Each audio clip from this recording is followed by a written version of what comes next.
So I've painted a thing. No, it's not time for that yet. I know what time it's for. It's tabletop time. I'm Jazza. I'm Murray. And Murray's going to talk to us about object source lighting today, which I've asked him to do because I've given him an assignment. I said, hey, Murray, can you paint some cool object source lighting? And you were like... Yeah, sure. You've got a bit of a traditional background when it comes to your approach to miniature painting. Yeah. You've done a lot of like traditional art and stuff. So you want to take us like through that a little bit briefly, because I think some of these painting videos skirt around that a little bit, but what's your approach? Well, I've always loved drawing, and then I would love doing grey lead pencil drawings throughout primary school, high school, and I got to the point where I realized, oh, I'm not very good with color though. So that became my new interest and passion. Like I loved Impressionism, that sort of a study of light and just how you could hit somewhere and be just a completely weird color, but it would look amazing. And that sort of led to us here today because I would try it on miniatures and it worked really well. Awesome. And could have some really cool ideas.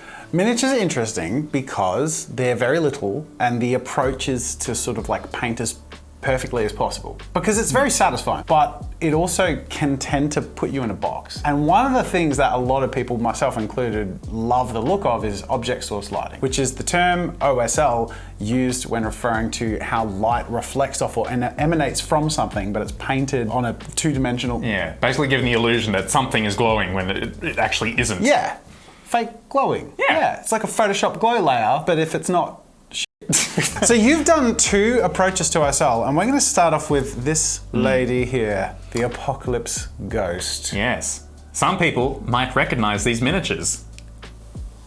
And the cool thing about the Apocalypse Ghost Mini, which is our first official solo product as Tabletop Time, aside from the fact that it's funding our game dev, so go get one and support us, is it's actually two miniatures. So you have actually painted them with separate object source lighting techniques and as separate miniatures because it has the separate base that you can put the ghost on. So we've gone really dramatic with these, and let's start off with our ghost. Take us through the approach from the very beginning.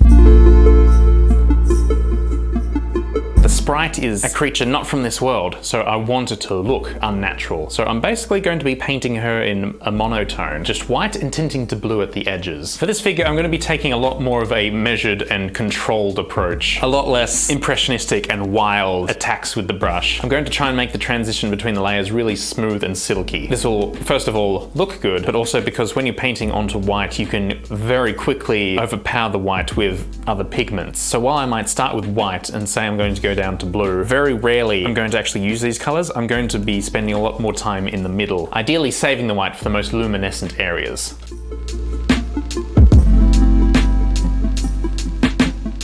Even though physically the spirit takes up a minority of the entire diorama, I'm going to spend about 80% of my time painting her. This is just to make sure I get as clean a finish on her as possible.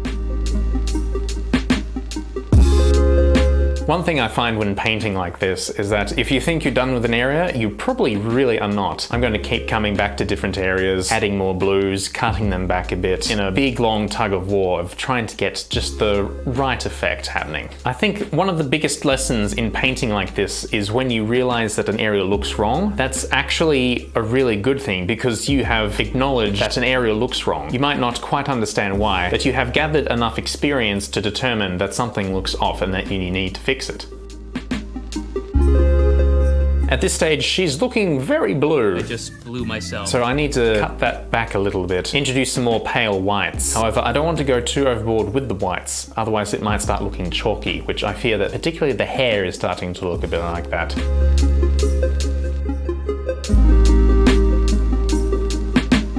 Progress painting like this will be slow. You want to paint with glazes rather than layers on the skin to get those really translucent effects. You can jump down to a much stronger color on areas like the cloth, and then simply feather and blend where the colors overlap and don't quite match up yet. That's a trick that a lot of exceptional painters will use to their advantage, and they will keep doing this until you get this amazing award-winning effect. Am I to that level yet? I'm not sure. I don't think I am personally, but every time I accept a challenge like this one, I will get more and more experience and become more wise for it. And eventually I will reach whichever technical level of proficiency and expertise I'm currently aiming for. It's just a matter of keeping on trying, and eventually you will get there.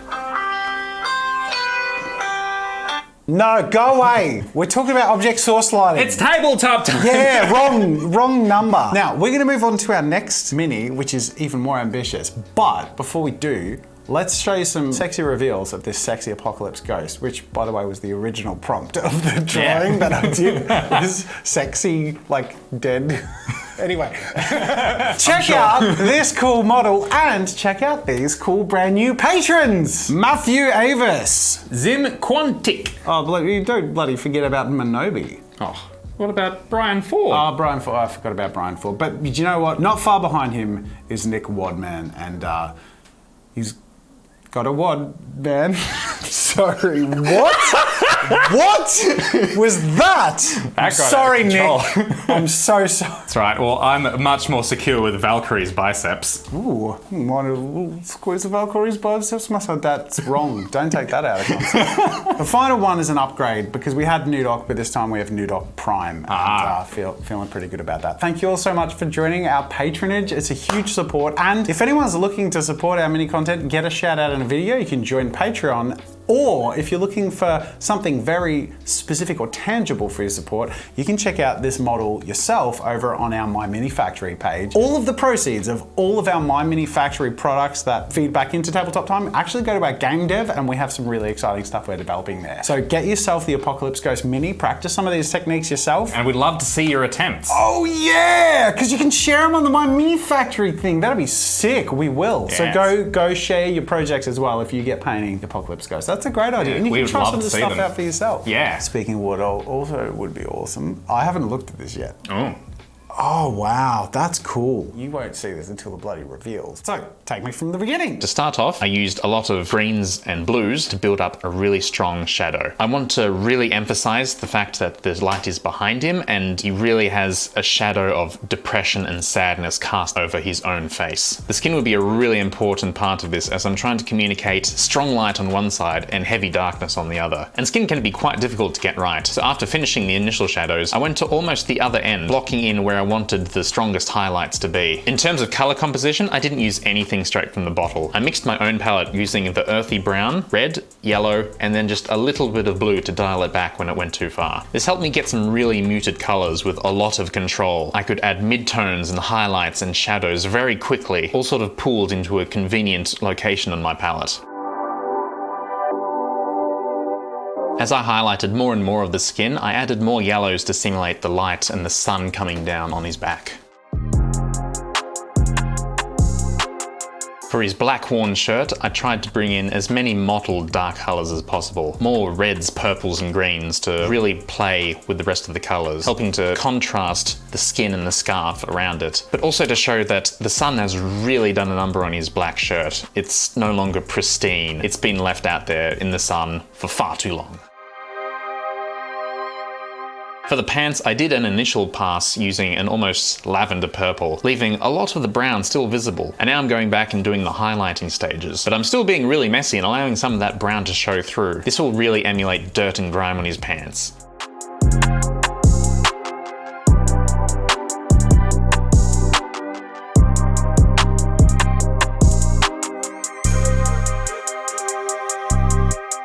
In comparison to how I treated the pants, I spent a lot of time layering reds onto his scarf. I want it to really be sort of rich. It's still worn and tattered, but it's going to be a real point of interest on this guy. Sort of a final memento, possibly given to him by the now departed spirit of the lady. Then I go back to highlighting in my patchy manner, adding more and more terracotta to give it a weather-beaten look.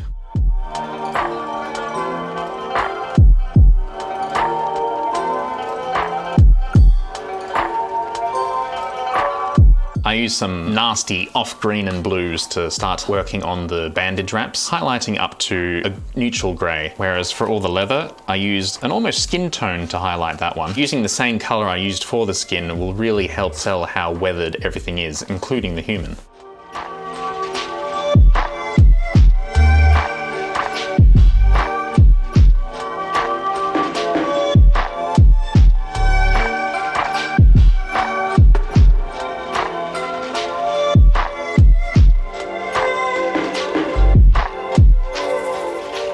Now we're onto the final details. I paint the entire bouquet of flowers really dirty down red to show that although he's done his best, the plants aren't doing very good in this land. And then painted the flowers using the same red I used for the scarf.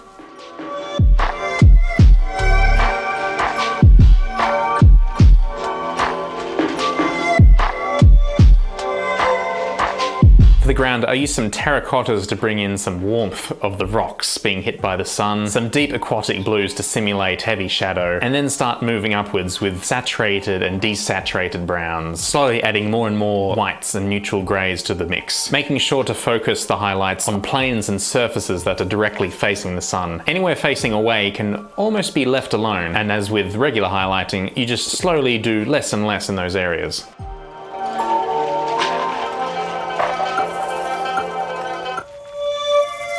For the terrain and the man, I used a whole swath of different colours, sort of mixing them together and creating a dappled, realistic look.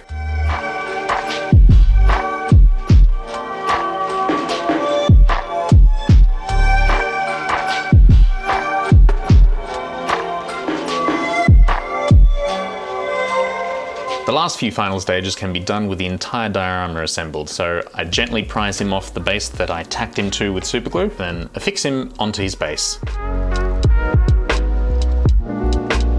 I painted a simple non-metallic metal style onto his metallic respirator, his goggles, and then finished it off with a glass-like pattern on the goggles themselves. This I all did with grayscale, and then I tinted the goggles to an almost amber finish using glazes.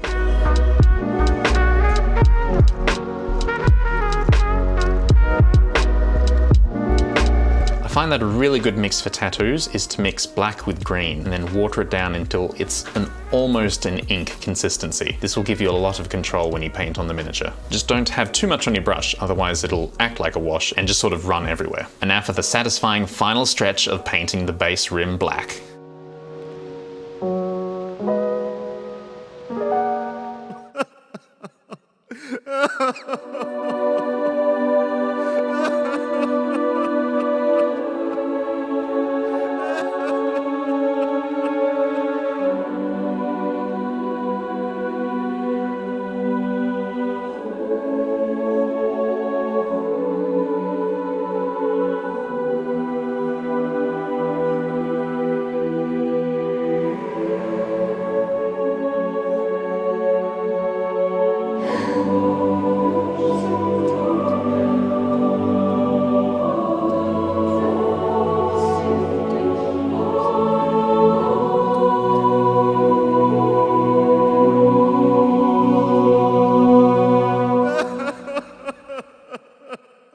What would you say are like Murray's nuggets of wisdom, trademark, copyright, that you would give advice to people who are like wanting to play around with object source lighting or ambient lighting effects, basically, because this is much more ambient. It's like a whole piece. My recommendation would be to look at a whole lot of art. Find something that is really compelling to you, something that really makes you want to try, and then just try. Try, fail, learn from that, and just try again. That's the best way to learn object source lighting. And the funny thing about object source lighting, and by extension, all these other techniques that seem so scary, like non-metallic metal and whatnot, is that if you can do them in 2D, you can probably do them in 3D on a miniature. But they feel different because it the can 3D be a lot miniature, more challenging, but it's very satisfying and rewarding. Shout out to Murray in the comments, obviously. Thank you so much for sharing your infinite wisdom and awesome paint jobs with us. It was a pleasure. And this reveal is so good to look at. The one that you're seeing on the screen right now, probably in post-production. How good is that? Oh, such a nice reveal. Can you make sure to get some good reveals of this so that I don't sound stupid when I say that? Yeah. Sweet, dude. There we go. Awesome work, Murray. Oh, and also awesome work to all of our patrons who are, I've given up on guessing where they're going to show up on the screen because I'm scared, because it's always proven wrong. Hey, come on in here, stranger. Hey. Hi. We're just saying thank you to the patrons. And we're also, I was like, oh, what's an awkward ending going to be? I'm like, oh, I've got it. What if Dave interrupts us right at the end? That'd be nice and awkward. You remembered to put the patron scroll and read out the patron names during the reveals, right? Not over the mid-reveal, yeah. Cool. Yeah. So it's not going now. Mate, let's say, No. no. All right, just checking. Nah, it's just three pristine faces that will Do you know what suffer we not did at all. forget? To check the amount of time left on the card, so we got cut No, off. we didn't. Nah, that We didn't may happen. have presented to camera for 5 minutes. Oh my god. And it wasn't recording. Yeah. Maybe. It's all right. It happens. It's not the first time it's happened, so here we are. We made it. Yeah. Now this is an awkward ending.